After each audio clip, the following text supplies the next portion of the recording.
মোকাম্মেল হযরত মাওলানা শাহ শফি মাহমুদ মোহাম্মদ খাজা ইসরাইল চিশতি নিজামী পাক কদম মোবারক ভক্তি ও চুম্বন রেখে আজ 20 রমজান দিনগত রাত 21 তারিখ রমজানের আজকে আমাদের সিলসিলার যে গোড়া রাসূল আকরাম সাল্লাল্লাহু আলাইহি ওয়াসাল্লাম উনারই প্রতিবেশী মাওলা আলী কাররামুল্লাহ ওয়াজহুর ওফাত দিবস উপলক্ষে ইফতার এবং নেয়াজের আয়োজন করা হয়েছিল। জানি না আমরা সুষ্ঠুভাবে করতে পারছি কিনা, যাক আমাদের ভুল ভ্রান্তি ক্ষমা করে উনি যাচ্ছে আমাদের এই অনুষ্ঠানকে কবুল ও মঞ্জুর করে। আমিন।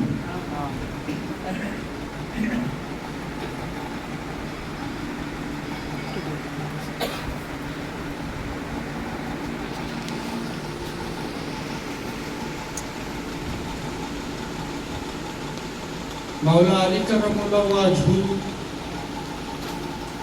এমন একজন ব্যক্তি, সম্পূর্ণ লোক, যার সম্পর্কে মাগরিবের নামাজের পর কিছুটা আলোচনা করা হয়েছে। আপনারা অনেক কিছু তার সম্বন্ধে শুনছেন, কিছু বুঝতে পারছেন। তো আমাদের এই চিশতিয়া নিজামিয়া সিলসিলাটা ওনার হাতে ধরে আমরা আসছি। যেমন রাসূলের 4 খলিফা ছিল, আবু বকর সিদ্দিক, হযরত ওসমান গনি, ওমর ফারুক, মাওলা আলী কাররামুল্লাহ ওয়াজহু। বাহ্যিক জীবনে 3 জন সাহাবা যারা শরীয়ত সম্পন্ন, ব্যক্তিত্ব সম্পন্ন লোক, এবং তাদের চাইতে খুবই খুবই সম্মান এবং গুরুত্বপূর্ণ হচ্ছে মাওলা আলী কাররামুল্লাহ ওয়াজহু। উনি নূরে মুজাসসিম থেকে আসছে, পাক পাঞ্জাতনের নূর থেকে ওনাকে সৃষ্টি করা হয়েছে। মাওলা আলীকে আমাদের রাসূল সাল্লাল্লাহু আলাইহি ওয়াসাল্লাম থেকে শুরু করে এই 5 জন পাক পাঞ্জাতন আল্লাহর সেই জাত নূর, নূরে মুজাসসিম থেকে ওনারা সৃষ্টি। সবচেয়ে খুশির বিষয় এইটা যে আমরা ওই 3 সাহাবী ওনাদের কাছ থেকে আসিনি, আমরা রাসূলের পর মাওলা আলী কাররামুল্লাহ ওয়াজহুর হাত ধরে আমরা আসছি। যিনি যাকে সৃষ্টি করেছেন পৃথিবী সৃষ্টির পূর্বে, যাদেরকে সৃষ্টি করা হয়েছিল পৃথিবী সৃষ্টির পূর্বে, তাদেরকে সৃষ্টি করা হয়েছে। এই 5 জনের একজন মাওলা আলী কাররামুল্লাহ ওয়াজহু। উনার আবির্ভাব হয় মক্কার কাবা ঘরে। কাবা ঘরে উনার জন্ম এবং শহীদ হয় মসজিদের মধ্যে।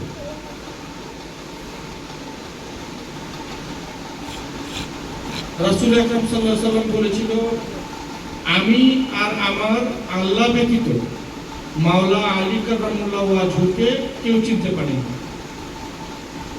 যেহেতু উনি ওই কথা বলছে, রাসূলের কথা কখনো মিথ্যা হয় না, যে আমি আর আমার আল্লাহ ব্যতীত মাওলা আলী কাররামুল্লাহ ওয়াজহুকে কেউ চিনতে পারি না, তাহলে আমরাও ওনাকে এখনো পর্যন্ত ধারণা করতে পারি না উনি কতটা মর্যাদাশীল।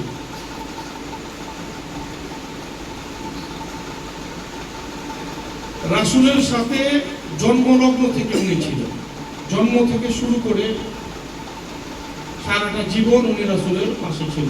এই কথা তো আগে আলোচনা করা হয়েছে। তো উনি যখন মক্কার কাবা ঘরে জন্ম হয়, ওই সময় ইসলাম প্রচার করা হয়নি। মাওলা আলী কাররামুল্লাহ ওয়াজহুর যখন জন্ম হয় ওই সময় ইসলাম প্রচার করা হয়নি।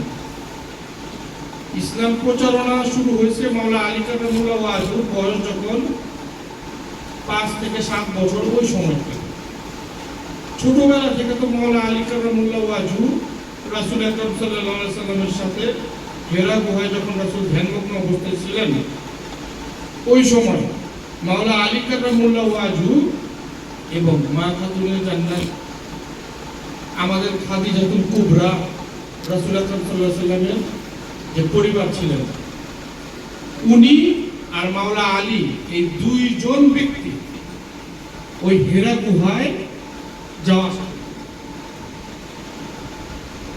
ওই সময় ইসলাম প্রচারণা ছিল না। রাসূলের প্রথম মুরিদের মধ্যে ছিল ওনার পরিবার, দ্বিতীয় পুরুষদের মধ্যে প্রথম মুরিদ ছিল সবচেয়ে কম বয়সে, এবং প্রথম মুরিদ ছিল মাওলা আলী কারামুল্লাহ ওয়াজু। ছোটবেলা থেকেই মাওলা আলী কারামুল্লাহ ওয়াজুকে যখন রাসূল পাক সাল্লাল্লাহু আলাইহি ওয়াসাল্লাম বায়াত করে, তখন ওনার বয়স ছিল 7 বছর। বালেগ উনি তখন হয়নি। তো ওই সময়ে রাসূল আকরাম সাল্লাল্লাহু আলাইহি ওয়াসাল্লাম মাওলা আলীকে বায়াত গ্রহণ করেন। বায়াত গ্রহণ করার কিছু শর্ত থাকে। শর্তটা কি? কোন স্ত্রীকে বায়াত গ্রহণ করতে হলে তার স্বামীর অনুমতি লাগে, আর কোন পুরুষ ব্যক্তি যদি বায়াত গ্রহণ করে তাহলে তার মা বাবার কাছ থেকে পারমিশন লাগে, অনুমতি লাগে। তো মাওলা আলী কারামুল্লাহ ওয়াজু যখন ছোটবেলা বায়াত গ্রহণ করবে, তখন আরো ছোটবেলা থেকেই বলতো যে আমাকে বায়াত করেন, আমি ধর্ম প্রচার করবো, ইসলাম ধর্ম গ্রহণ করবো। 7 বছর বয়সে রাসূল আকরাম সাল্লাল্লাহু আলাইহি ওয়াসাল্লামকে বললো যে আমাকে মুরিদ করেন, আমি ইসলাম ধর্ম গ্রহণ করবো। তখন রাসূল আকরাম সাল্লাল্লাহু আলাইহি ওয়াসাল্লাম বললো যে ঠিক আছে, তুমি তোমার মা বাবার কাছ থেকে অনুমতি নিয়ে আসো। তো মাওলা আলী কারামুল্লাহ ওয়াজু তার মা বাবার কাছ থেকে অনুমতি নেওয়ার জন্য বাইর হইল। বাইর হওয়ার পর কিছুক্ষণ বাইরে থেকে আইসা ঘন্টা খানিক বা আরো কিছু সময় দেরিতে আসলো। আসার পর রাসূল জিজ্ঞেস করলো, রাসূল তাকে জিজ্ঞেস করলো যে না, রাসূল তাকে বায়াত গ্রহণ করলো। বায়াত গ্রহণ করার পর মাওলা আলী কারামুল্লাহ ওয়াজুকে বললো যে রাসূল, যে তুমি তোমার মা বাবার কাছ থেকে অনুমতি কেমন হবে? তার মানে কি রাসূল সব দেখতে পারে, সব জানে। তো মাওলা আলী কারামুল্লাহ ওয়াজু বললো, রাসূলের কিভাবে জানবে যে আমি আমার মা বাবার কাছ থেকে অনুমতি নিলাম না? তখন রাসূল বললো যে আমি জানি, তোমাকে পাঠানো হয়েছিল, তুমি অর্ধেক রাস্তা থেকে তুমি আইসা বসো, তুমি তোমার মা বাবার কাছ থেকে অনুমতি দাও না। তো কেন নাও না? তখন মাওলা আলী কারামুল্লাহ ওয়াজু বললো যে আমি যদি আমার মা বাবার কাছ থেকে অনুমতি চাই, রাসূল, আমি রাসূলের কাছে বায়াত গ্রহণ করবো। আমার মা বাবা যদি আমাকে না বলে দেয় যে এখন তুমি বায়াত গ্রহণ করো না, তোমার বয়স হয়নি, বা তুমি এখন বায়াত গ্রহণ করতে পারবে না, তারা যদি আমাকে অনুমতিটা না দেয়, এই অনুমতি না দেওয়ার ভয়ে আমি তাদের কাছ থেকে অনুমতি নিই। তখন রাসূল আকরাম সাল্লাল্লাহু আলাইহি ওয়াসাল্লাম বায়াত গ্রহণ করতে পারেছে, উনি তো অন্তর্যামী, সবকিছু দেখেন। তো ওনাদের ব্লাডেরই ছিল, চাচাতো ভাই, চাচাতো ভাই উনি ছিল। ওনার জন্মলগ্ন থেকে ওনার যখন আবির্ভাব ঘটে, জন্ম বলতে ভুল হবে, ওনারা প্রেরিত, ওনাদেরকে পাঠানো হয়, ওনারা আসে। আমরা তাদেরকে জন্ম বলতে পারবো না। আমরা আপনারা সবাই জন্ম হইতে পারি, মা বাবার গর্ভ থেকে জন্ম হয়েছে। ওনারা নূর, ওনারা জন্ম না, ওনারা প্রেরিত, ওনারা প্রেরণ হয়, বা ওনারা আসে, ওনাদের আগমন হয়। তো মাওলা আলী কারামুল্লাহ ওয়াজু যখন কাবা ঘরে ওনার মার প্রসব বেদনা উঠলো, তখন কাবা ঘরের ভিতরে তাকে ঢুকে দেওয়া হলো। এই ঘটনা সবাই জানে। তো উনি যখন জন্ম হইল, তারপরের ঘটনাও সবাই জানে, ইফতারের পরে আলোচনা হয়েছে। পরের ঘটনা কি? উনি চোখ খুলে না, চোখ খুলে না বা কান্নাও করে না, শুধু হাত নাড়াচাড়া করে। তো তার মা খুব চিন্তিত হইল। তখন আমাদের রাসূল আকরাম সাল্লাল্লাহু আলাইহি ওয়াসাল্লামকে ডাক দেওয়া হলো, তখন উনি আসলো। উনি আসার পর মাওলা আলী কারামুল্লাহ ওয়াজহুকে উনার নিজের হাতে কোলে নিল। কোলে নেওয়ার পর উনার কোলে যখন নিছে, তখন মাওলা আলী কারামুল্লাহ ওয়াজহুর সাথে সাথে চোখ খুলছে। চোখ খোলার পর তার মা দেখলো যে এতক্ষণ পর্যন্ত চোখ খুলে না, রাসূল আসার সাথে সাথে চোখ খুলল। তখন চোখ খোলার সাথে সাথে রাসূল আকরাম সাল্লাল্লাহু আলাইহি সাল্লাম উনি উনার লালা মুবারক মাওলা আলী কারামুল্লাহ ওয়াজহুর মুখে দিল। মুখে দেওয়ার পর রাসূল বলল, আলী তুমি কিছু বলো। এই যে মাওলা আলী কারামুল্লাহ ওয়াজহুর নামকরণ করা হলো, রাসূল কি বলল যে আলী তুমি কিছু বলো। তো মাওলা আলী কারামুল্লাহ ওয়াজহু যখন একটু আগে বললাম যে 7 বছর পর্যন্ত রাসূলের সাথে হেরা গুহায় যাওয়া আসা করলো, ধর্ম গ্রহণ করলো, ওই সময় ইসলাম প্রচার রাসূল করেনি। হেরা গুহা থেকে বের হওয়ার পরে উনি ইসলাম ধর্ম প্রচার করছে। তো ধর্ম যখন প্রচার করেনি তখন কোরআনও ছিল না, ওহীও ছিল না, নাকি? রাসূল হেরা গুহাতে বের হওয়ার পর, ওহী তো হেরা গুহায় ওইখান থেকে বের হওয়ার পর কোরআন নাযিল হয়েছে, ধর্ম প্রচার করছে, প্রকাশ্যে আযান দেওয়া হয়েছে, অনেক যুদ্ধ, অনেক কিছু হয়েছে। তো যখন মাওলা আলী কারামুল্লাহ ওয়াজহুকে বলল যে আলী কিছু বলো, নামকরণ করে দিল যে আলী। আর আলী কি সর্বোত্তম, সর্বশ্রেষ্ঠ না?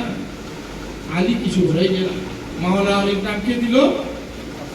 আমাদের রাসূল আকরাম সাল্লাল্লাহু আলাইহি ওয়াসাল্লাম। তখন আমাদের রাসূল যখন বলল যে আলী কিছু বলো,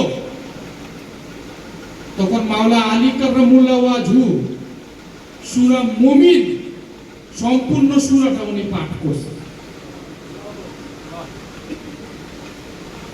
সূরা মুমিন সম্পূর্ণ পাঠ করে রাসূল আকরাম সাল্লাল্লাহু আলাইহি ওয়াসাল্লামকে শুনেছে। এই শিশু বয়স তখন উনাকে করে নিল। তো তখন তো ইসলাম ধর্ম প্রচার হয়নি। মাওলা আলী কারামুল্লাহ ওয়াজহুর বয়স 7 বছর হয়নি, হেরা গুহা তখন তিনি যায়নি, তার শুধু জন্ম হয়েছে মাত্র। তখন কোরআন কই থেকে আসলো? সূরা মুমিন উনি কিভাবে পাঠ করলো?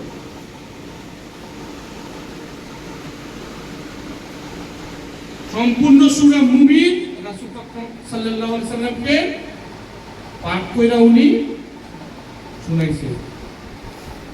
তখন এটা পাঠ করার পরে রাসূল মাওলা আলী কারামুল্লাহ ওয়াজহুকে জিজ্ঞেস করলো, তুমি কেন চোখ খুলনি এতক্ষণ পর্যন্ত? রাসূল, আমি আগমনের পূর্বে থেকেই আমার আশা ছিল যে আমি সর্বপ্রথম আমার চোখ দিয়া আপনার চেহারা মোবারক আমি দর্শন করব। তাহলে আমি কিভাবে আমার চোখ খুলি? আমি কিভাবে আমার চোখ খুলি? যখন আপনি আমাকে স্পর্শ করছেন তখন আমি বুঝতে পারছি যে আপনার কাছে আমি আছি, তখন আমি আমার চোখ খুললাম। তখন মাওলা আলী কারামুল্লাহ ওয়াজহুর চোখ। আর সূরা মুমিন তো পাঠ করে শুনেছে। সূরা মুমিন শুনাইলো, তখন ধর্ম প্রচার হইল না, কোনো কিছু হইল না, হেরা গুহায় গেল না, তখন কোরআন করতে আসলো। তার মানে কি?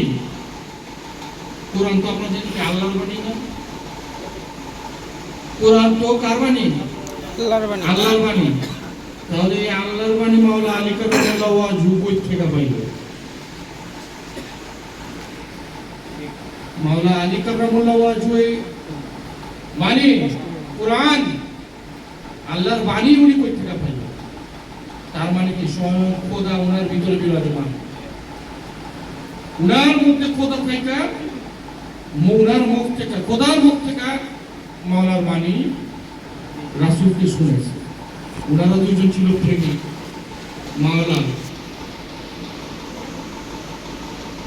আলী ছিল রাসূলের প্রেমিক, রাসূল ছিল মাওলা আলীর প্রেমিক। উনি যখন রাসূল যখন ভেদ বলেনি যে আমি আর আমার আল্লাহ ব্যতীত আলীকে কেউ চিনতে পারে, তার মানে কি? এখানে কথা হইতেছে যে আলী আর আমি কে, এটা আলী আর আমি ছাড়া কেউ জানে না।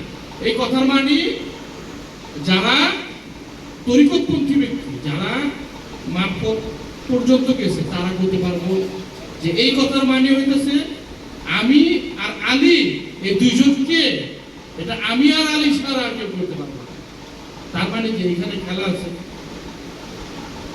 রাসূল আকরাম যখন মেরাজে যায়, উনি যখন সপ্তম আসমান পর্যন্ত পৌঁছায় যায়, তখন ওনার ভিতরে একটা ভয় কাজ করছে। যখন জিবরাইল আলাইহিস সালাম সিদরাতুল মুনতাহা পর্যন্ত যাইতে পারছে, জিবরাইল আলাইহিস সালাম যিনি সারা মাখলুকাত বিচরণ করতে পারে, সকল নবীদেরকে ওহী দিতে পারে, সে জিবরাইল আলাইহিস সালাম সিদরাতুল মুনতাহা পর্যন্ত যাইতে পারছে।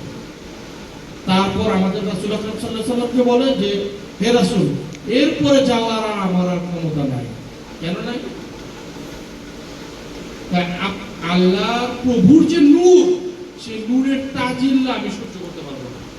জিবরাইল আলাইহিস সালাম বলতেছে তার নূরের তাজিল্লায় আমি বিধ্বস্ত হয়ে যাব। যেমন মুসা আলাইহিস সালামের হয়েছিল। মুসা আলাইহিস সালাম অজ্ঞান হয়ে গেছিল, পাহাড় জ্বলা কয়লা হয়ে গেছিল, তুর পাহাড়, ওই পাহাড় থেকে সুরমা হয়ে গেছিল, যেটা এটা কাহিনী অনেক বড়, এটা বলতে গেলে আবার সময় লাগবে। সেই সময় হয়ে যাবে কিছুক্ষণ পরে, আবার সময় খুব সংক্ষিপ্ত। তো সিদরাতুল মুনতাহা পর্যন্ত জিবরাইল আলাইহিস সালাম গেল, তারপর আর যেতে পারে না জিবরাইল আলাইহিস সালাম। তখন রাসূলকে বলল হে রাসূল আপনি যান। তো রাসূল কিসে করে যাবো? বোরাক পর্যন্ত গেছে, জিবরাইল সাথে গেছিল, পৌঁছেছে। এখন কিসে যাব? রব নামক সিংহাসনে বসে যাব। এটা কোন সিংহাসন? এটা সেই সিংহাসন যে সিংহাসনে বসে আল্লাহ নাকি বিচার করে আর মানব জাতির জিন এবং ইনসান। আল্লাহ বলছে না কোরআনে, ওমা খালাকতুল জিন্না ওয়াল ইনসা ইল্লা লিয়াবুদুন, আমি জিন এবং ইনসানকে সৃষ্টি করছি একমাত্র আমার ইবাদতের জন্য। তো এই জিন এবং ইনসানকে আল্লাহ তাআলা বিচার করবে। তো কিসে বসে? রব সিংহাসনে বসে। ওই সিংহাসনে রাসূল আকরাম সাল্লাল্লাহু আলাইহি ওয়াসাল্লাম বসলো। তো বৈশা রাসূল আকরাম সাল্লাল্লাহু আলাইহি ওয়াসাল্লাম জিবরাইল আলাইহিস সালাম ওনার কাছ থেকে পৃথক হয়ে গেল। তখন উনি রব সিংহাসনে বসে সে আবার তার যে মেরাজে যাওয়ার বিষয়টা সেটা জারি করলো, যে আল্লাহর সাথে দর্শন করবে। তো রাসূল আকরাম সাল্লাল্লাহু আলাইহি ওয়াসাল্লাম ওই রব সিংহাসনে বসে চলে গেল। যখন সিদরাতুল মুনতাহা থেকে সপ্তম আসমান পর্যন্ত, লামাকাম পর্যন্ত চলে গেল, তখন রাসূল পাক সাল্লাল্লাহু আলাইহি ওয়াসাল্লামের মনের ভিতরে একটু ভয় ভয় লাগতেছিল যে এখন তো কেউ নাই, আমি একা আহরণ করতেছি। তখন তার ভিতরে যখন একটু ভয় ভয় উৎপন্ন হলো, তখন উনার কানের মধ্যে মাওলানা আলী কারামুল্লাহ ওয়াজহুর কথা আসতেছে। মনে হতেছে যে যেমন পাশের রুমে মাওলানা আলী কারামুল্লাহ ওয়াজহুর কথা বলে না, যেমন আমরা এখানে বসে থাকলে ওখানে যদি কেউ কথা বলে আমরা শুনতেছি যে লিটন কথা বলতেছে, আলমগীর কথা বলতেছে, কথা বললে আমরা শুনি না। তো রাসূল এরকম কথা শুনতেছে, মাওলানা আলী কারামুল্লাহ ওয়াজহু কথা বলতেছে। তো যখন মাওলানা আলীর কণ্ঠটা উনি শুনলো, তখন তার ভিতরে একটু সাহস হলো যে আলীর কণ্ঠ শোনা যেতেছে এখানে। হ্যাঁ, তখন তার ভিতরে একটু সাহস হলো যে আলীর কণ্ঠ শোনা যেতেছে, আলী ভাব পাইতেছে। তুমি মেলাতে গেল, দর্শন করে এলো। কি দর্শন করলো এটা উনি জানে ভালো। আমরা জানি যে আল্লাহর হাতে হাত দিয়ে উনি বায়াত দিল, সপ্তম ৭০,০০০ পর্দা ভেদ করে উনি আল্লাহর কাছে বায়াত দিল। কুলু এখানে রাখা গেছে যে ওই জায়গায় গিয়া মাওলানা আলী কারামুল্লাহ ওয়াজহুর কণ্ঠ শুনতে পাইছে। যে কেউ কি একবার বিবেক দিয়ে চিন্তা করে না? আল্লাহ তো ওনার গায়ে দিক থেকে আওয়াজ দিতে পারতো যে হে রাসূল, প্রথম আসমান থেকে শুরু করে সপ্তম আসমান পর্যন্ত আল্লাহর সাথে উনি কথোপকথনে গেছে, আইছে, আল্লাহর সাথে কথা হয়েছে, সাক্ষাৎ হয়েছে, কথা বলছে, অনেক কথা হয়েছে। যখন ওনার ভিতরে ভয় ছিল, তখন তাহলে আল্লাহ ওনাকে বলতে পারতো না হে রাসূল আপনি কোনো ভয় করেন না, আমি আল্লাহ আপনার সাথে আছি? আল্লাহ ওখানে বলতে পারতো না উনি একা থাকলে? আল্লাহ তো প্রিয় রাসূল। তো মাওলানা আলী কারামুল্লাহ ওয়াজহুর মুখের কথা কেন? এটা কেন মানুষের মাথায় কেন ঢুকে না যে উনি যার সাথে দর্শন করতে গেছিল উনি স্বয়ং মাওলানা আলী কারামুল্লাহ ওয়াজহু। উনি মেরাজে যার সাথে দর্শন করতে গেছিল উনি ছিল স্বয়ং মাওলা আলী কারামুল্লাহ ওয়াজু। এটা ছিল আত্মার খেলা, তাদের আন্তিক খেলা, বাহ্যিক জগতের বাহ্যিক শরীরের খেলা না। আত্মদর্শন করার জন্য ওনারা গেছিল, আত্মায় আত্মায় মিলনের জন্য গেছিল ওনারা। তারপরও অনেকে বয়ানে অনেক কথা বলে, যে মেরাজের কথা বলে, মাওলা আলীর কথা বলে, ওনার কণ্ঠস্বর শোনা যায়, কিন্তু চিন্তা করে না যে ওই জায়গায় আলীর কণ্ঠস্বর কেন আসে। আল্লাহরও তো হইতে পারে, আল্লাহ তো প্রথম আসমান থেকে ওনার সাথে কথা কইতাছে আর গেতাছে, দুর্যোগ দেখাইলো, বেহেশত দেখাইলো, রুহানি জগৎ দেখাইলো, ফেরেশতাদের দেখাইলো, সবকিছু তো দেখাই দেখাই নিয়ে গেল, আল্লাহ বইলা বইলা নিয়ে গেল। তার মানে বুঝতে হবে রাসূল কার সাথে দেখা করতে গেছিল মেরাজে? মাওলা আলী কারামুল্লাহ ওয়াজু। এই কারণে রাসূল বলছে যে আমি আর আমার আল্লাহ ব্যতীত আলী কারামুল্লাহ ওয়াজুকে কেউ চিনতে পারে না। সন্ধ্যায় বয়ান করছে, রাসূলের যে বিছানা ছিল সেই বিছানায় মাওলা আলী কারামুল্লাহ ওয়াজুকে রাখা গেছে। আবু বকর সিদ্দিককে তো ওনারা রাখা যায়নি, কারণ উনি এটা যোগ্য না, রাসূলের বিছানায় উনি বসবে শুবে, এটা যোগ্যতা উনি হাসিল করতে পারেনি। আবু বকর সিদ্দিক ওনাকে সাথে নিয়ে গেছে, কিন্তু রাসূলের বিছানায় মাওলা আলী কারামুল্লাহ ওয়াজুকে ঘুমায় রেখে গেছে। যখন উনি হিজরতে গেল মক্কা থেকে মদিনায়, উনার গোত্রের লোক যখন ওনাকে মারার জন্য পরিকল্পনা করছে, তখন মাওলা আলীকে কি বলছে যে আলী তুমি এখানে শুয়ে থাকো, তোমার সাথে মদিনায় আমার দেখা হবে। মাওলা আলী কারামুল্লাহ ওয়াজু কি বলছে, যে তুমি এখানে শুয়ে থাকো, তোমার সাথে আমার মদিনায় দেখা হবে। মাওলা আলী কারামুল্লাহ ওয়াজু বলে এখন আমার আর কোনো ভয় নাই, পৃথিবীর কোনো শক্তি আমাকে আর কিছু করতে পারবে না। মাওলা আলী কারামুল্লাহ ওয়াজু বলতেছে তার মনে মনে যে পৃথিবীর কোনো শক্তি আমাকে আর কোনো ক্ষতি করতে পারবে না, আমার আর কোনো ভয় নাই। কি বলছে রাসূল? তুমি এখানে শুয়ে থাকো, মদিনায় তোমার সাথে দেখা হবে। মাওলা আলী কারামুল্লাহ ওয়াজুর সাথে সাথে নিজের জীবন উৎসর্গ করে দিয়ে উনি উৎসর্গ করার জন্য রাসূলের বিছানায় শুয়ে ছিল নির্ভয়ে। তার ভিতরে কি ছিল? আমাকে পৃথিবীর কোন শক্তি আমার কোনো ক্ষতি করতে পারবে না। কেন পারবে না? কেন পারবে না? কারণ রাসূল আকরাম সাল্লাল্লাহু আলাইহি সাল্লাম বলে গেছে যে হে আলী তুমি এখানে শায়িত থাকো, তোমার সাথে মদিনায় আমার দেখা হবে। মাওলা আলী কারামুল্লাহ ওয়াজুকে যখন বলছে যে মদিনায় দেখা হবে, আমি তো মরুমি না, আমার পৃথিবীর কোনো শক্তি মারতেও পারবো না। রাসূল যখন বলছে মদিনায় দেখা হবে, তার মানে আমাকে বিন্দু পরিমাণ আমার পশমও কেউ বাঁকা করতে পারবে না। রাসূলের সাথে অবশ্যই আমার মদিনায় দেখা হবে। এই চিন্তা করে মাওলা আলী কারামুল্লাহ ওয়াজু তখন ওই বিছানায় শায়িত হয়। এটা হইতেছে ঈমান, এটা হইতেছে ভক্তি, এটা হইতেছে বিশ্বাস। এই বিশ্বাস ভক্তি কি বর্তমান জামানায় আছে কোন মুরিদ পীর ফকিরের মধ্যে? মারা তো দূরের কথা, কথার বই তো একজনে বাঁচে না। যে আমি যদি এই কথা পীর সাহেবকে কইতে যাই আমার কাছে খারাপ করবো, অনেকের ভিতরে তো এই ভয়ও কাজ করে, অনেকের ভিতরে এই ভয়ও কাজ করে, কথাই কি কইতে পারে না। যেমন যদি আমি আমার পীর সাহেবকে কথা জানাই, মানুষকে বলি জানাইলে আমার কাছে ভালো শাসন যাবে। এইগুলোই মানে শিক্ষা দিয়ে গেছে ওনাদেরকে বিশ্বসন। মাওলা আলী কারামুল্লাহ ওয়াজু কেন এত দুশ্মন? কেন এত দুশ্মন? এটার কারণ কি? কারণ হচ্ছে রাসূলের সাথে ওনার সঙ্গ,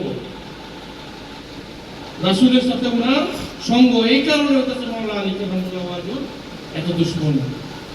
উনি জন্মলগ্ন থেকে রাসূল পাক সাল্লাল্লাহু আলাইহি ওয়াসাল্লামের সাথে, জন্মলগ্ন থেকে রাসূল পাক সাল্লাল্লাহু আলাইহি ওয়াসাল্লামের সাথে, ওনার জীবন থেকে সবকিছু উনি বিসর্জন করে দিয়েছে। আর রাসূলও কেমন প্রেমিক ছিল মাওলা আলী, যে নিজের সন্তান খাতুনে জান্নাত মা ফাতেমা, উনাকে মাওলা আলী কারামুল্লাহ ওয়াজুর হাতে তুলে দিয়েছে। ওনার সবচেয়ে দুই চোখের মনি ছিল মা খাতুনে জান্নাত মা ফাতেমা জোহরা, উনাকে মাওলা আলীর হাতে দিয়ে দিয়েছে। এমনিতেও কেউ দিয়ে দেয়, উনি কেন দিয়ে দিছে? উনি বুঝতে পারছে যে উনি কে। আর মা খাতুনে জান্নাত মা ফাতেমা কে? এটা উনি বুঝছে বিধায় ওনাদের মধ্যে মিলন ঘটায় গেছে।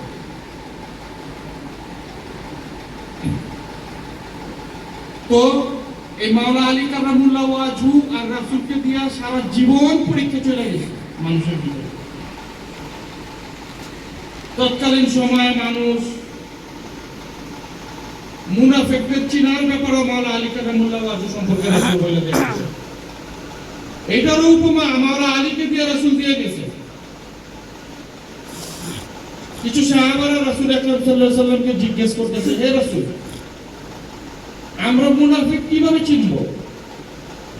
মুনাফিক তো চিনার কোনো লোগো নাই, কোনো আকৃতি নাই যে এই লোকটা মুনাফিক, এটা তো চেনার মতো কোনো কায়দা বা আকৃতি নাই। মুনাফিক দেখতেও মানুষের মতো নাকি? তো আমরা কিভাবে চিনবো যে মুনাফিক আর যে মুমিন? মুমিন এবং মুনাফিক আমরা কিভাবে চিনব? রাসূল, রাসূলের কিছু সাহাবারা রাসূল আকরাম সাল্লাল্লাহু আলাইহি ওয়াসাল্লামকে এই প্রশ্ন করতেছে। তখন রাসূল আকরাম সাল্লাল্লাহু আলাইহি ওয়াসাল্লাম তখন বলছিল যে মুনাফিক এবং মুমিন তোমরা কিভাবে চিনবা? মাওলা আলী কারামুল্লাহ ওয়াজহুকে দিয়ে চিনবা। কিভাবে? যেই ব্যক্তি মাওলা আলী কারামুল্লাহ ওয়াজহুকে মানবে, শ্রদ্ধা ভক্তি করবে, সেই ব্যক্তি হচ্ছে মুমিন। আর যে দেখবা আলীর বিরোধিতা করে, আলীকে মানে না, সে হচ্ছে মুনাফিক। মুনাফিক চেনার জন্য মাওলা আলী কারামুল্লাহ ওয়াজহুকে ফিট করছে রাসূল পাক সাল্লাল্লাহু আলাইহি ওয়াসাল্লাম। তাহলে আলীর দুশমন থাকবো না, কার দুশমন থাকবো বেশি? পূর্বের যুগের থেকে তো এরকম হয়ে অতীত থেকে বর্তমান পর্যন্ত এই ধারাইতে চলতেছে। বর্তমান পর্যন্ত এই ধারাইতে চলতেছে। মুর্শিদ যাকে মনোনীত কইরা রাখা যায়, তার মাধ্যমে মুনাফিক আর মুমিন চেনা যায়। তৎকালীন সময় থেকে শুরু করে, অতীত থেকে শুরু করে ভবিষ্যৎ পর্যন্ত যত কামেল মুর্শিদ আছে, যারা তাদের মনোনীত প্রাণকে গতিবিষী করে গিয়েছে, একই তো কথা। তাদেরকে যারা মানবো তারা মুমিন, আর যারা মানবো না তারা কাফের বা মুনাফিক। এই শিক্ষা কে দিয়ে গেছে? রাসূল আকরাম সাল্লাল্লাহু আলাইহি ওয়াসাল্লাম। কেন? কারণ উনি মাওলা আলী কারামুল্লাহ ওয়াজহুকে গতিবিষী করে দিয়েছে, তাই না? উনি তো আবু বকর সিদ্দিক ছিল, ওনারও বয়সের সময়, ওনার চাইতে বয়স বেশি, ওনার সাহাবাদের মধ্যে আবু বকর সিদ্দিক। উনাদের কিন্তু গতিবিষী করে দিয়েছেন। গতিবিষী কারে করছে? মাওলা আলী কারামুল্লাহ ওয়াজহুকে করছে। ব্লাড, রক্ত, নূর ছাড়া কোনো কিছু গতিবিষী কেউ হইতে পারে না। অতীতেও হয়নি, ভবিষ্যতেও হবে না। এই বুঝগুলা এখন পর্যন্ত এজিদ আর মুনাফিকরা বুঝতে পারল না। মাওলা আলী কারামুল্লাহ ওয়াজহু যখন হায়দারে কাররানের ক্ষমতা দেখায়, যখন 360 মণ ওজনের দরজা উনি কাঁধের উপরে নিয়ে সাওয়ারি করছে, খুলে ফেলেছে, ওনার এই দরজায় বাইন্দা রাখছিল, ওই দরজা সহ উনি খোলা ফেলেছে। 360 মণ ওজনের দরজা। তখন মানুষ তাকে প্রশ্ন করছে, হে আলী, আপনি এত ভারী, এত ওজন দরজা কিভাবে আপনি তুললেন? কেমনে পারলেন? কিসের মাধ্যমে পারলেন? তাই আমি রাসূলের নাম নিয়ে উঠেছি, দরজা উঠে গেছে। রাসূল আকরাম সাল্লাল্লাহু আলাইহি ওয়াসাল্লামের নাম নিয়ে আমি দরজা উঠেছি, দরজা উঠে গেছে। মাওলা আলী কারামুল্লাহ ওয়াজহু এমন শক্তিশালী ছিল, সারা পৃথিবীটা ওনার হাতের মধ্যে রাখতে পারত। এরকম শক্তিশালী ছিল মাওলা আলী কারামুল্লাহ ওয়াজহু। আমার একটা গানের মধ্যে আছে না, শক্তি তো অর্জন আল্লাহ, শক্তি অর্জন করতে হবে মাওলা আলী কারামুল্লাহ ওয়াজহু। জ্ঞানীতে মোহাম্মদ নবীজি, জ্ঞান অর্জন করতে হবে নবী করিম সাল্লাল্লাহু আলাইহি ওয়াসাল্লামের মতো। দান ছিল মা ফাতেমা, দান ছিল মা ফাতেমা তো জোহরের মতো। ধৈর্যশীল কার মতো হতে হবে? ধৈর্যশীল হওয়া হাসানের মতো। ইমাম হাসান আলাইহিস সালাম ধৈর্য ধারণ করতে করতে করতে করতে উনি নিজের জীবন ধৈর্য ধরেই শেষ করে দিয়েছেন। প্রতিবাদী হওয়া হোসেনের মতো, প্রতিবাদী হতে হবে ইমাম হোসেনের মতো। একবার মাফ করে দিব, দুইবার মাফ করে দিব, তৃতীয়বার প্রতিবাদ করতে হবে। সেটা হতে হবে ইমাম হোসেন আলাইহিস সালামের মতো। তো মাওলা আলী কারামুল্লাহ ওয়াজহু ওনার তরোয়াল সম্পর্কে কথা হচ্ছে। ওনার তরোয়াল সম্পর্কে কি বলছে? লা ফাতা ইল্লা আলী লা সাইফে ইল্লা জুলফিকার। আলীর মতো বিজয় কোন যোদ্ধা নাই এবং জুলফিকারের মতো তীক্ষ্ণ ধারারও কোনো তরোয়ারই পৃথিবীতে নাই, পৃথিবীতেই নাই, মানবতাতেই নাই। তো এক ব্যক্তি, এক সাহাবা মাওলা আলী কারামুল্লাহ ওয়াজহু তরোয়ারিটা হাতে নিলেন। পৃথিবীর মধ্যে এরকম কেউ তরোয়ার নাই, হ্যাঁ, তা হাতে দিয়া এক তরোয়ার নাড়তেছে। এটা কি আছে বলতে? হ্যাঁ, সারা পৃথিবীতে মাওলা আলী কারামুল্লাহ ওয়াজহু তরোয়ারির মতো তরোয়ারি পৃথিবীতে নাই। তো তরোয়ার এটা নিয়ে হাত দিতেছে আর দেখতেছে, এটা কি মানে এমন। তখন মাওলা আলী কারামুল্লাহ ওয়াজহুকে বলে যে আলী, এই তরোয়ার দিয়ে তো তুমি অনেক কিছু করছো, অনেক ঘটনা আছে। খাইবারের যুদ্ধের একটা ঘটনা করি তরোয়ারের ব্যাপারে, ওনার তরবারির ব্যাপারে। খাইবারের যুদ্ধের মধ্যে যেমন আলীর দুশমন কেন হইব না মানুষ, এখানেও কারণ আছে, বলতেছি। তো রাসূল আকরাম সাল্লাল্লাহু আলাইহি ওয়াসাল্লাম যেই কয়টা যুদ্ধে গেছে ধর্মের বিষয়ে, প্রত্যেক যুদ্ধের মধ্যে মাওলা আলী কারামুল্লাহ ওয়াজহুকে সাথে নিয়ে গেছে। তো অনেক সাহাবারা বলে যে সব যুদ্ধে কি মাওলা আলী কারামুল্লাহ ওয়াজহুকে নিয়ে যেতে হয়? আমরা কি শক্তিশালী না? আমরা কি যুদ্ধ করতে পারি না? আমাদেরও তো মন চায় ধর্মের জন্য যুদ্ধ করা।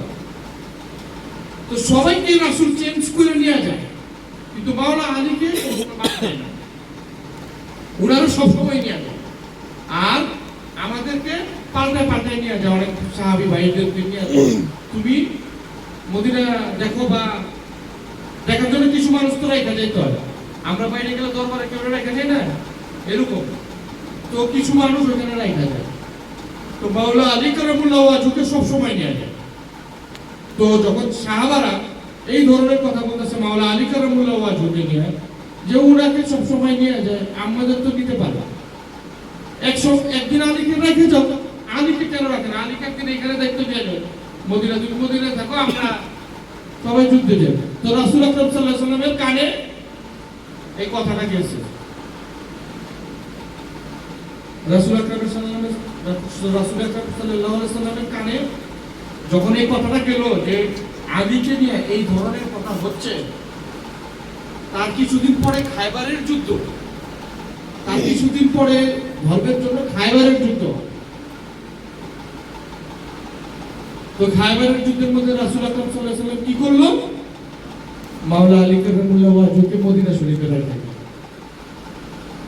রাখা খাইবারের যুদ্ধ গেল। যুদ্ধের যাওয়ার, যুদ্ধের যে স্থানটা এতটুকু দূরত্ব যে ওইখানে যে যাইতে 15 দিন লাগে, ওখান থেকে আইতে 15 দিন সময় লাগে। আগে তো কোনো কিছু বাহন ছিল না, ঘোড়া আর উট চালা। যুদ্ধে তো দৌড়া ধরে যায় না, যুদ্ধের একটা চুক্তি হয়, আমরা যুদ্ধ করবো এই দিন এই সময়, কিছু নিয়ম কারণ থাকে যুদ্ধে, না চুক্তি হয়। আবার সবাই কিন্তু একাধারে যুদ্ধ করে না, যুদ্ধের কিছু নিয়ম শৃঙ্খলা থাকে। তরোয়ার সাথে যুদ্ধ করবো, যারা বল্লমালা তারা বল্লমালার সাথে যুদ্ধ করবো, যারা হাতে হাতে যুদ্ধ করে তারা হাতে হাতে মানুষের সাথে যুদ্ধ করবো, আর যারা ঘোড়া নিয়ে যায় ঘোড়াওয়ালার সাথে যুদ্ধ করবো।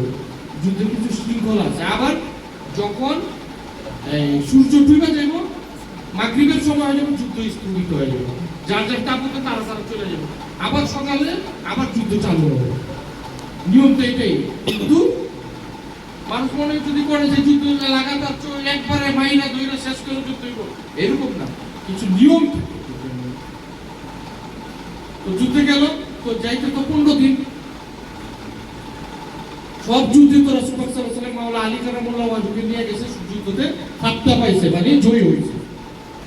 তো এখন খাইবারের যুদ্ধ রাসূল আকরাম সাল্লাল্লাহু আলাইহি ওয়াসাল্লাম ওই কথার কারণে মাওলা আলী কারামুল্লাহ ওয়াজহুকে রাইখা গেল।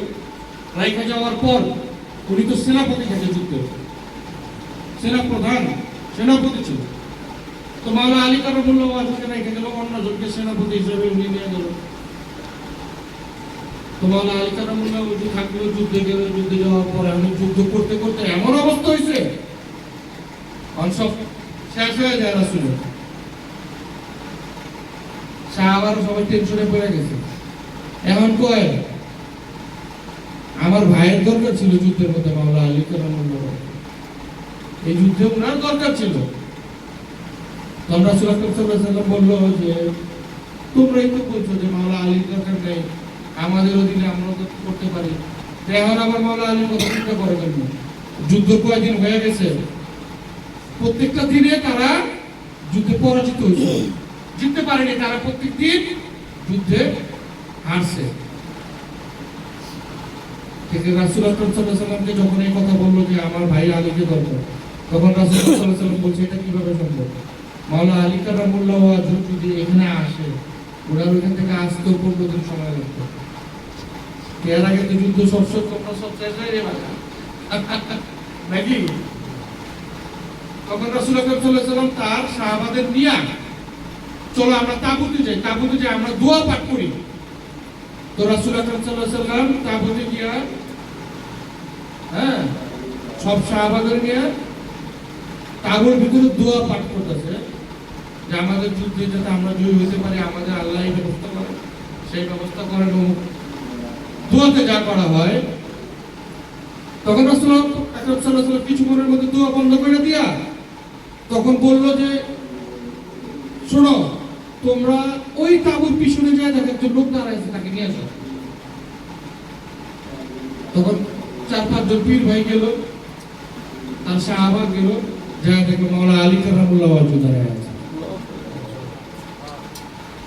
এখন সাহাবারা চিন্তা করে যে উনারা খবর দিল কি, বা উনি এখানে আসলো কিভাবে? উনারা যে আমাদের দরকার, উনারা আসতেও তো 15 দিন সময় লাগবে, উনি এখানে কিভাবে আসবে? এটা হইতেছে সাহাবা ভাইদের কথা, পীর ভাইদের কথা এটা। তো পীর ভাইরা তো মাওলা আলীকে পায় খুশি, ওনার যুদ্ধে আমাদের চিন্তা নাই, মাওলা আলী কারামুল্লাহ এসে বসে। অপোজিট পার্টির যে লোক, তারা তো জানে যে মাওলা আলী কারামুল্লাহ যুদ্ধে আসেনি। যারা বিরোধী দল তারা তো জানে যে মাওলা আলী কারামুল্লাহ তো এই যুদ্ধে নাই, এটা তো আমরা জয়ী হব, তারাই চিন্তা করতেছে, তারা তো আরো মহাকর্ষ। তো তারপরের দিন যুদ্ধের মধ্যে যখন সেনাপতি যুদ্ধে লাগলো, যুদ্ধের মধ্যে মাওলা আলী কারামুল্লাহ যখন আয়েশা দেখছে যে উনার রাসূলের যে দল, ইসলামের যে দল, মুসলমানদের যে দল, তারা তো অর্ধেক শেষের পথে, উনি এটি দেখা খুব রাগান্বিত হয়ে গেছেন মাওলা আলী কারামুল্লাহ। তো দ্বিতীয় দিন যুদ্ধের মধ্যে মাওলা আলী কারামুল্লাহ যখন গেল, ওনার ভিতরে ওই রাগটা রয়েছে যে আমার ভাইদেরকে, এতগুলো ভাইদেরকে হত্যা হয়ে গেছে গা, আমার রাসূল যুদ্ধে হারার অবস্থা হয়ে গেছে গা। তখন মাওলা আলী কারামুল্লাহ অপোজিট যে ছিল, উনি যে সেনাপতি ছিল, উনারও যে সেনাপতি ছিল, মাওলা আলী কারামুল্লাহ এমন ভাবে তার তরবারিতে কোপ দিছে, ঘোড়া সহ 2 টুকরা করে ফেলেছে।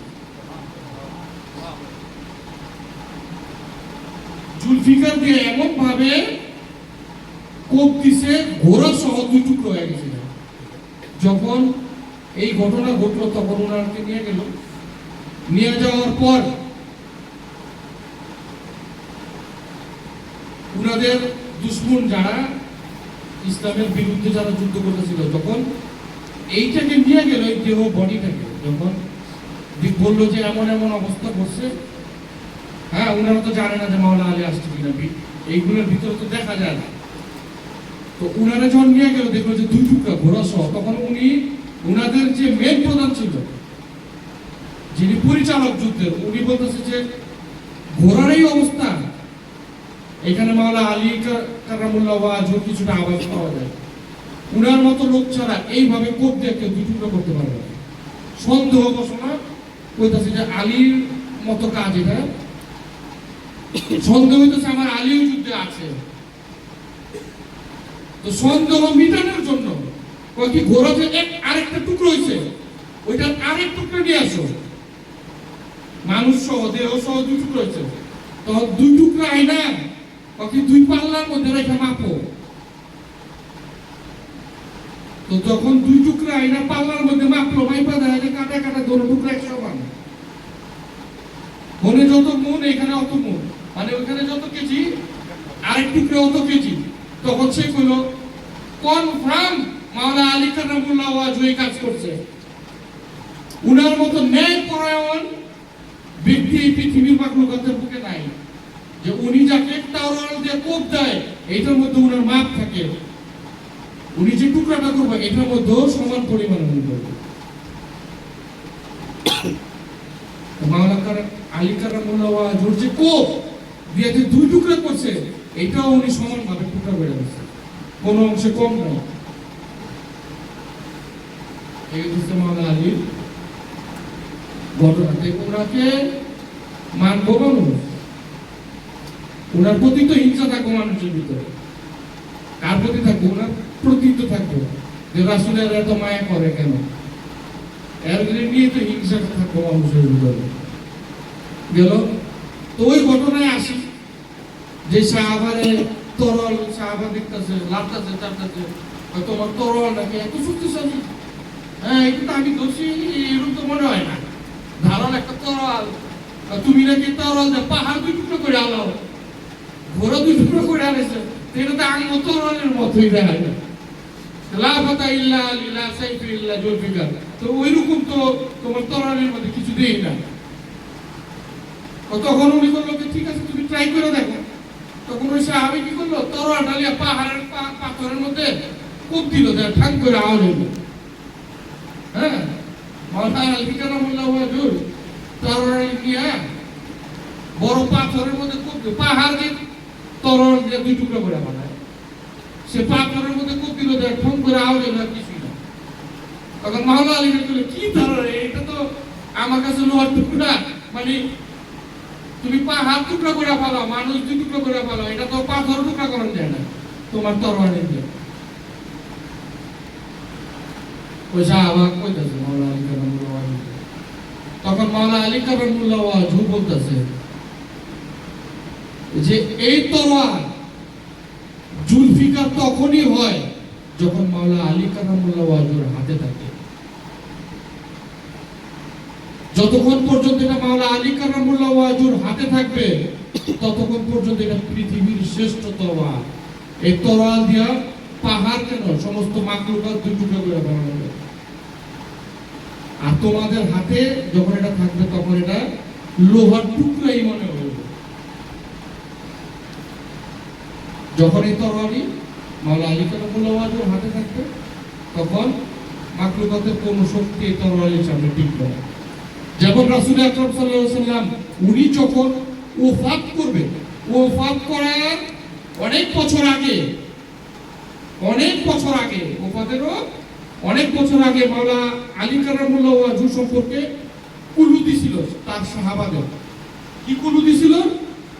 যে বলছিল যে এমন একটা সময় আসবে, সব সাহাবারা বসে, কারা? বড় বড় সাহাবা, আবু বকর সিদ্দিক, ওসমান গনি, ওমর ফারুক, সব সাহাবারা বসা, বড় বড় আরো অনেক সাহাবারা ছিল। তখন রাসূল আকরাম সাল্লাল্লাহু আলাইহি ওয়াসাল্লাম বলছিল এমন একদিন সময় আসবে মাওলানা আলী কারামুল্লাহ ওয়াজহু মাটির ঘোড়ায় সওয়ারি করবে, তার হাতে তার জুলফিকার থাকবে, তোমরা ভুলেও মাওলানা আলীর সামনে যাইও না, তাহলে তার জুলফিকারের সামনে তোমরা কেউ টিকতে পারবে না, পৃথিবীর কোনো শক্তি টিকতে পারবে না তার জুলফিকারের সামনে। এটা রাসূল আকরাম সাল্লাল্লাহু আলাইহি ওয়াসাল্লাম বলছিল তার ওফাতেরও অনেক বছর আগে। তো রাসূল আকরাম সাল্লাল্লাহু আলাইহি ওয়াসাল্লাম যখন ওফাত বরণ করলো, উনি যখন দেহত্যাগ করলো, তখন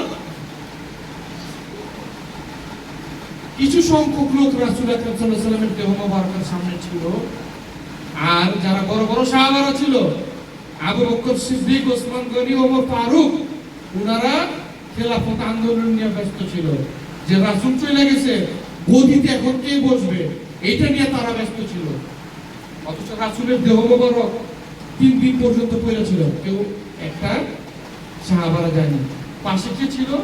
মাওলানা আলী কারামুল্লাহ ওয়াজহু ছিল, রাসূলের পরিবার ছিল, আরো কিছু সাহাবারা ছিল যারা আলীর অনুসারী, যারা রাসূলের অনুসারী, আরো কিছু সংখ্যক সাহাবারা ছিল।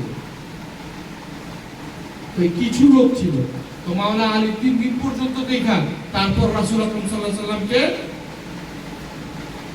সাহিত্য কইরা দিল মাটিতে মাটিতে সাহিত্য কইরা দিয়া মাওলা আলী কারামুল্লাহ ওয়াজহু জ্ঞানের মতো রাসূলের যেই সমাধি ছিল ওটার উপরে এভাবে কইরা 3 দিন পর্যন্ত এরকম উনি তো কিছু খায়নি। সমাধিত করার পর ওই রাসূলের পায়ের সামনে গিয়ে উনি পড়ে রয়েছে তার রজা মুবারকের সামনে মাওলা আলী কারামুল্লাহ ওয়াজহু। উনার ভিতরে এক আমার প্রাণের রাসূল আমাকে ছেড়ে চলে গেছে, এক দ্বিতীয়ত আমার প্রাণ প্রিয় অনেক ভাইরা খেলাফত নিয়ে এখানে ব্যস্ত। যখন সবাই আসলো, সব সাহাবারা তখন আসলো রাসূলকে সমাধিত করবে। 3 দিন পরে আসছে, 3 দিন পরে এরা প্রেমিক, 3 দিন পরে আসছে রাসূলকে সমাধিত করবে। মাওলা আলী কারামুল্লাহ ওয়াজহু চোখ তখন লাল হয়ে গেছে। উনি জিদের উপরে রাসূল আকরাম সাল্লাল্লাহু আলাইহি ওয়াসাল্লামের যে সমাধি ছিল মাজার, ওটার উপরে উঠে বসছে। মাজারের উপরে উঠে বসে এইভাবে তরবার ভাই বসে না তুই বলছে তোরা কেউ যদি আজকে আমার সামনে আসোস কেউ আজকে টিকতে পারবে না, রাসূলের রওজার ধারের কাছে আসবি না। তোরা তরবার এইভাবে ভাই বসে। তখন অনেকে বুঝানোর জন্য গেছিল আলী তুমি এটা কি করতেছো, এটা তো ভুল। সাথে সাথে আবু বকর সিদ্দিক যে সবার বড় সাহাবা, আবু বকর সিদ্দিক সাথে সাথে তার মনে পড়ে গেছে। উনি সবাইকে থামাই দিচ্ছে তোমরা কেউ আলীর সামনে যাবে না। আবু বকর সিদ্দিকের সাথে সাথে মনে পড়ে গেছে। তখন সব সাহাবাদের বলতেছে রাসূল যে কিছু বছর আগে আমাদেরকে একটা কথা বলছিল তোমাদের স্মরণ আছে? তখন সবাই বলতেছে কোন কথা, আমাদের তো স্মরণ নাই।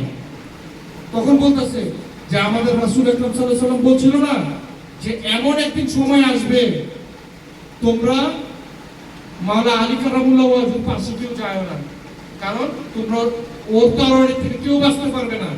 উনি মাটির ঘোড়ায় সওয়ারি করবে জুলফিকার হাতে নিয়ে। তুমি দেখছো রাসূলের রওজায় বসে আছে, ওইটা কি মাটিতে তৈরি না? তো ওনার রওজায় বসে আছে, ওরা তার জুলফিকার দিয়ে আছে যে আসবো তো তোমরা কেউ আলীর সামনে যায় না। একজনও ভিড়তে পারেনি সামনে, একজনও যায়নি। যে যাইতো শেষ।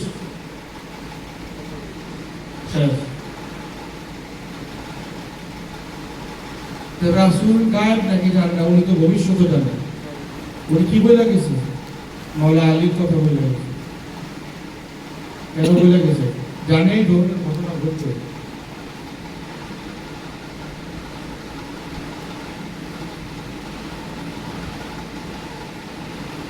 তো রাসূল আর মাওলা আলীর সাথে প্রেম ছিল।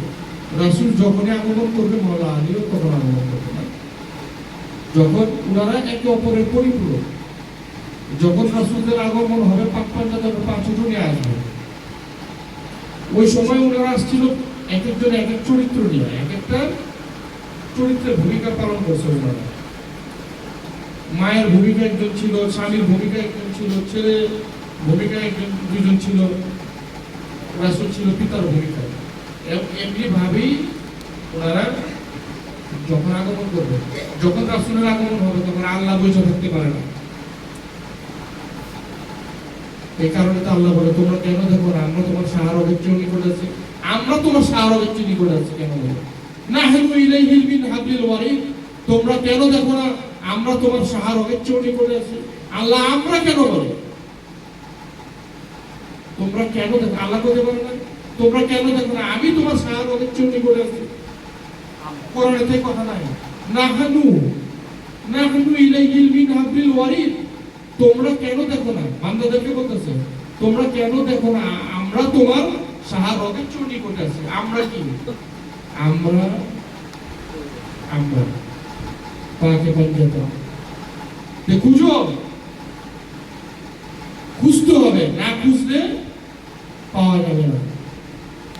কোথায় পাওয়া যায়? নিজের মধ্যে আনতে হয়। কোথায় গিয়ে আনতে হয়? যারা আনতে পারছে তাদের কাছে যেতে হয়।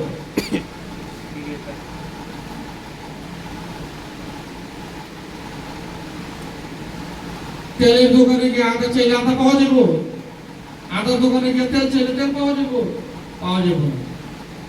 এই কারণে যার কাছে যে বস্তুটা আছে তার কাছে যাইতে হইব। তাদের কাছে আছে তরিকতপন্থী লোকদের কাছে আছে, তাদের কাছে আছে তরিকতপন্থীর মধ্যে যারা কামেল এবং কামেল আছে। এখন তো তরিকার মধ্যে অনেক ভণ্ড আছে, তাহলে তাদের কাছে গেলে পাওয়া যাবে? তাদের কাছে গেলে তো আর পাওয়া যাবে না।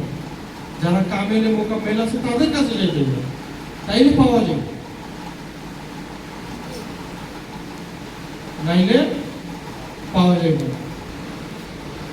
তো আমরা সবচেয়ে গুরুত্বপূর্ণ কথা যেটা, এই পাক পাঞ্জাতন যারা পৃথিবী সৃষ্টির পূর্বে থেকে সৃষ্টি, তাদের সাথে সংযোগ ধরে আমরা, এটা আমাদের সৌভাগ্য, আমাদের সবচেয়ে সৌভাগ্য। আমরা এই পথে আছি, মাওলা আলী কারামুল্লাহ ওয়াজুর পথে আছি, চিশতিয়া নিজামিয়া তরিকাতে আছি, খাজা মঈনুদ্দিন চিশতির অনুসারীতে আমরা আছি, নিজামুদ্দিন আউলিয়া সাহেবের অনুসারীতে আছি, বড় পীর দস্তগীর শেখ মহিউদ্দিন আব্দুল কাদের জিলানী রহমাতুল্লাহ অনুসারীতে আমরা আছি। কেমনে?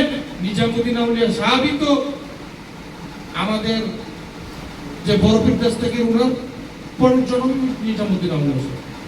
বাগদাদে আমি হইলাম মাহবুবের সুবহানি, দিল্লিতে আমি হইলাম মাহবুবের এলাহি।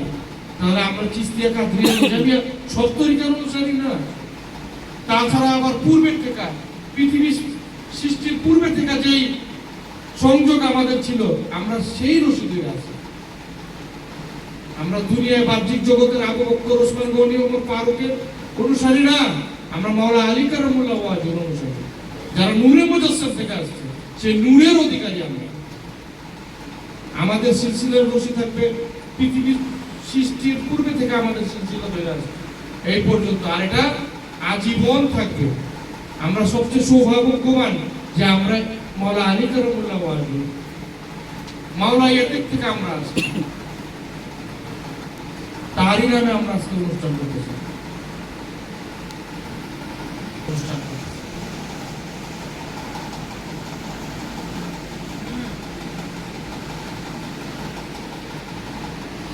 তো মাওলা আলী কারামুল্লাহ ওয়াজুর কথা, আমাদের রাসূল আকরাম সাল্লাল্লাহু আলাইহি ওয়াসাল্লামের কথা সারা জীবন বইলেও শেষ করা যাবে না, সারা জীবন বইলেও শেষ করা যাবে না।